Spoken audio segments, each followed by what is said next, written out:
انتوا متخيلين لو عملت نفس طريقة الكوردون بلو مع اللحمة بدل الفراخ هيكون طعمها عامل ازاي؟ هو ده بقى اللي انا عملته بالظبط، وكانت بجد النتيجة تحفة وطعمها خطير.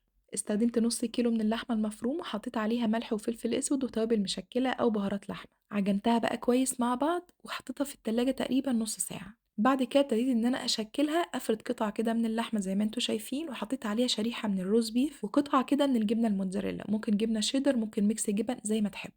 قفّلتها كويس من الجناب ومن كل ناحية بحيث إن كل ده يتغطى عشان وقت التسوية الجبنة ما تطلعش منها. هتكون سهلة معاكم لإن already اللحمة مفرومة، فهتتشكِّل معاكم بكل سهولة زي ما أنتم شايفين كده. ممكن تشكِّلوها كِوَر، ممكن تشكِّلوها fingers زي ما أنا عملت، الشكل اللي تفضّلوه واللي يكون مريح معاكم وقت التشكيل. بعد كده دخّلتها التلاجة تقريبًا نُص ساعة وسخّنت الفرن على درجة حرارة 180 ودخّلتها على الرف اللي في النُص تقريبًا خدت نُص ساعة بس مش أكتر. بعد ما استوت قدّمتها مع مكرونة سباجيتي وشوفوا بقى شكلها عامل إزاي، شكلها كيوت أوي وكمان طعمها خطير. دي وصفة من الوصفات السهلة واللذيذة وكمان السريعة، ومتأكدة إنها تعجبكم. ما تنسوش تعملوا save للفيديو وتجربوها وتقولوا لي رأيكم.